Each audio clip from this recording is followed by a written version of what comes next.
Good morning students. आज हम स्वास्थ्य संपदा ये पाठ देख रहे हैं जिसके लेखक है महात्मा गांधी। पहले हम इनका परिचय देखते हैं। देखिए बच्चों, गांधी जी को आप लोग सब लोग तो जानते ही हैं।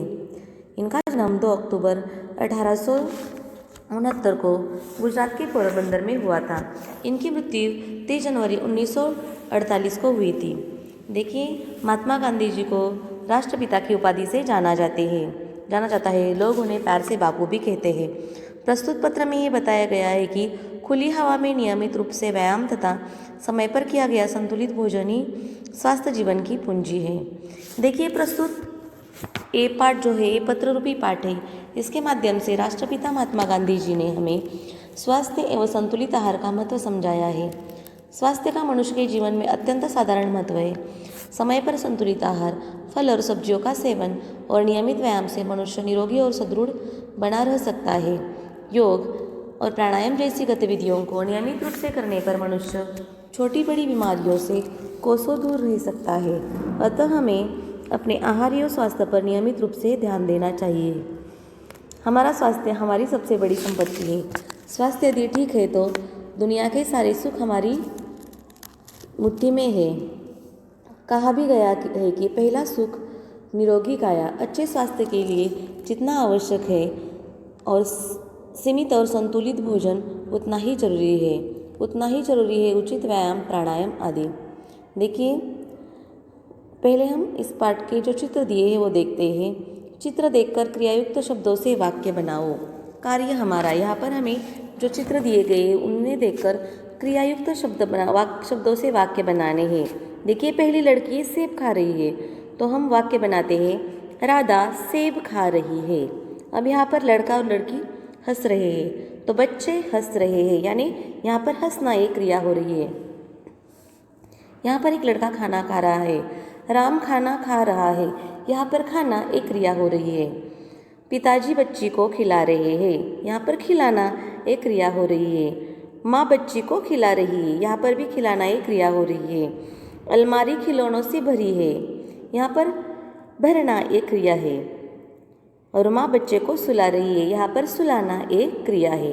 अब हम पाठ विस्तार से देखते हैं। एरोड़ा मंदिर, चिरंजीव जमनलाल। तुम्हारा पत्र अभी मेरे हाथ लगा, सुना और उसका जवाब लिख रहा हूँ। तुम चाहते हो वे सब आशीर्वाद टोकरियों में भर तुम्हारे जन्मदिन पर तुम्हें मिले। तुम्हारे स्वास्थ्य के संबंध में सब कुछ जानने के बाद भी जो विचार मैंने बताए हैं उन पर मैं स्वयं दृढ़ हूँ। तुमको अपने खर्च से भोजन प्राप्त करने के लिए छुट्टी मिल सके तो उसे प्राप्त करने में कोई दोष नहीं समझता। शरीर को एक अमानत समझकर यथासंभव उसकी रक्षा करना रक्षक का धर्म है। मौज मजे के लिए गुड़ की एक डली भी न मांगो, न लो, परंतु औषधि के तौर पर महंगे से महंगे अंगूर भी मिल सके तो प्राप्त करने के लिए कोई बुराई नहीं दिखाई देती। इसीलिए इसे भोजन को ग्रहण करने में उद्वेग की आवश्यकता नहीं। ऐसी स्थिति में दूसरों को भी ऐसा खाना खिलाया जा सके तो खिलाना चाहिए। मेरी दृष्टि में जितने गेहूँ मिलते हैं उतने खाने की जरूरत नहीं। गुड़ को बिल्कुल छोड़ देना उचित मानता हूँ। तुम्हारे शरीर को गुड़ की जरा भी आवश्यकता नहीं। इसके बदले निर्दोष शुद्ध शहद लेना अधिक अच्छा है, परंतु जब तक मीठे फल मिल सकते हैं उसकी भी जरूरत नहीं। दूध की मात्रा बढ़ाना अच्छा है। जैतून के तेल की जगह मक्खन लेते हो, ये ठीक ही है। मक्खन में जो विटामिन होते हैं वे जैतून के तेल में नहीं होते। साग में हरी सब्जी होनी चाहिए। आलू वगैरह लगभग रोटी का स्थान लेते हैं। इनमें स्टार्च होता है। तुमको स्टार्च की कम से कम ज़रूरत है और जितनी होगी वह सब गेहूँ से पूरी हो जाएगी। मक्खन दूध काफ़ी है। इसके घटाने बढ़ाने का आधार वजन के ऊपर है। वजन के स्थिर हो जाने तक और हजम होता रहे तब तक मक्खन की अथवा दूध की या दोनों की मात्रा बढ़ाते जाना चाहिए।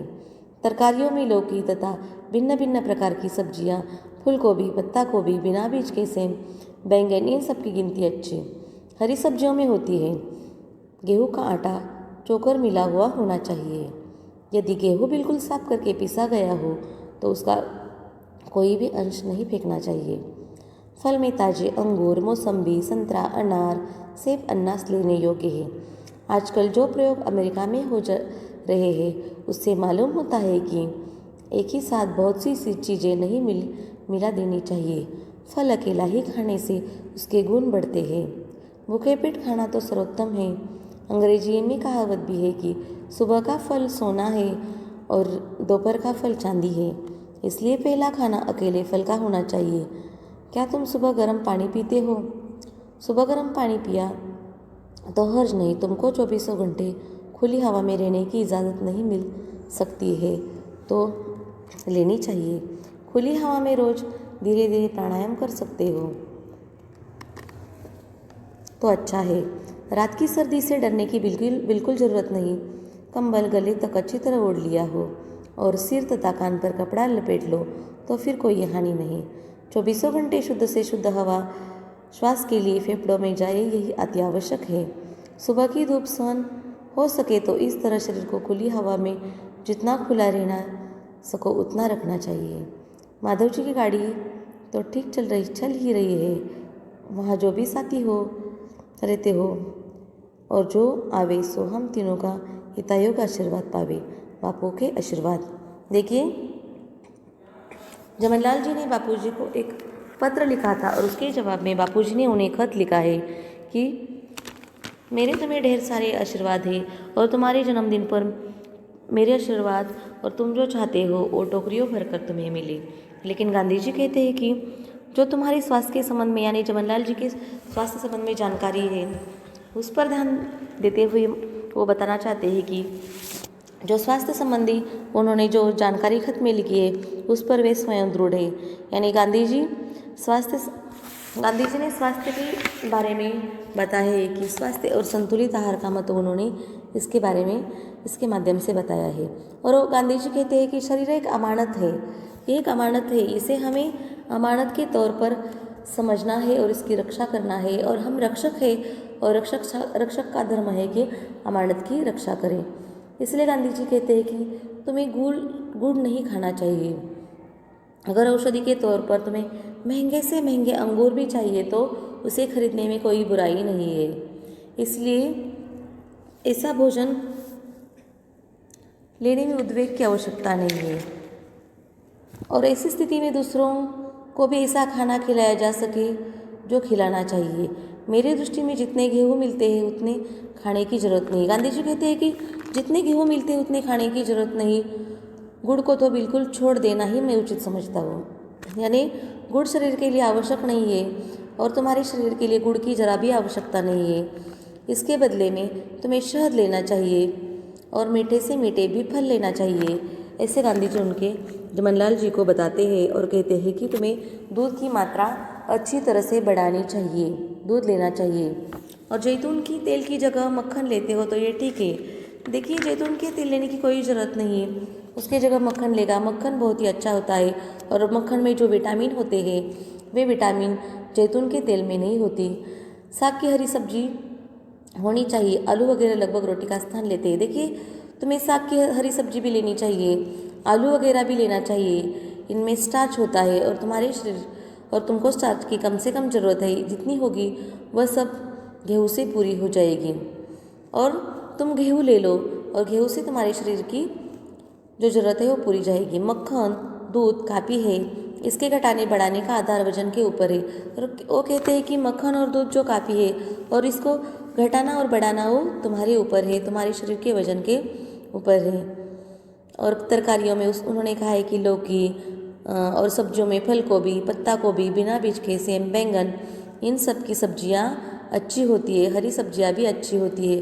और जो गेहूँ होता है वो गेहूँ का आटा चौकोर मिला हुआ होना चाहिए।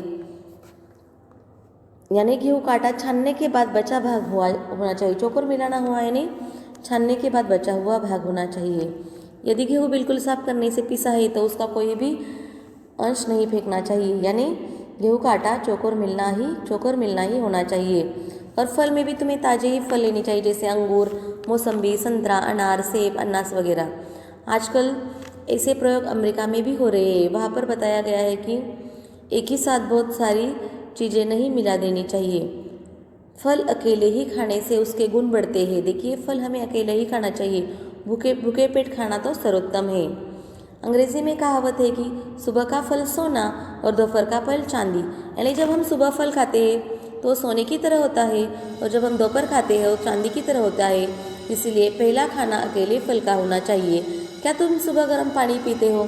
और सुबह गर्म पानी पीना चाहिए। सुबह गर्म पानी पिया तो हर्ज नहीं, तुमको 24 घंटे खुली हवा में रहने की इजाज़त मिल सकती है। अगर सुबह गर्म पानी पिया तो ये हमारे शरीर के लिए 24 घंटे खुली हवा में रहने की इजाज़त मिल सके हो तो लेनी चाहिए। गांधी जी उन्हें बताते हैं कि अगर तुम्हें इजाज़त मिलती है खुली हवा में रहने की, तुम रह सकते हो। खुली हवा में रोज़ धीरे धीरे प्राणायाम कर सके तो अच्छा है, और खुली हवा में तुम्हें धीरे धीरे प्राणायाम करना है। रात की सर्दी से डरने की बिल्कुल ज़रूरत नहीं है। देखिए, तुम रात की सर्दी से डरते हो तो उसकी ज़रूरत नहीं है। कंबल गले तक अच्छी तरह ओढ़ लिया हो और सिर तथा कान पर कपड़ा लपेट लो तो फिर कोई हानि नहीं। तो तुम अच्छी तरह से सोने से अगर तुम सिर ढक लोगे तो कोई बात नहीं। 24 घंटे शुद्ध से शुद्ध हवा श्वास के लिए फेफड़ों में जाए, यह अति आवश्यक है। देखिए, 24 घंटे अच्छी हवा हमारे फेफड़ों में जाए, ये बहुत ही ज़रूरी है। सुबह की धूप से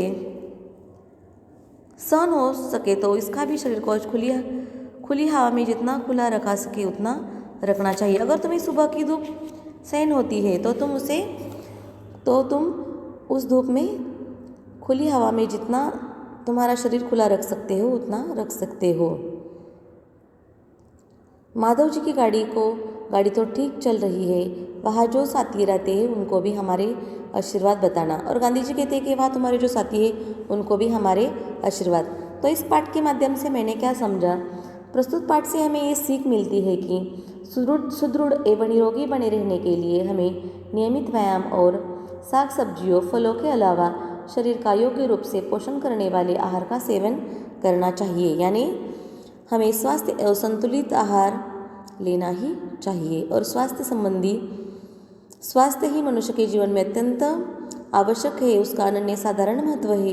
इसीलिए हमें हमारे स्वास्थ्य की तरफ ध्यान देना चाहिए। अब शब्द वाटिका देखते हैं। अमानत धरोहर, उद्वेग प्रबलता, निर्दोष दोष रहित, इजाजत अनुमति, सर्वोत्तम सर्वश्रेष्ठ, चौकोर गेहूं का आटा छानने के बाद बचा हुआ भाग।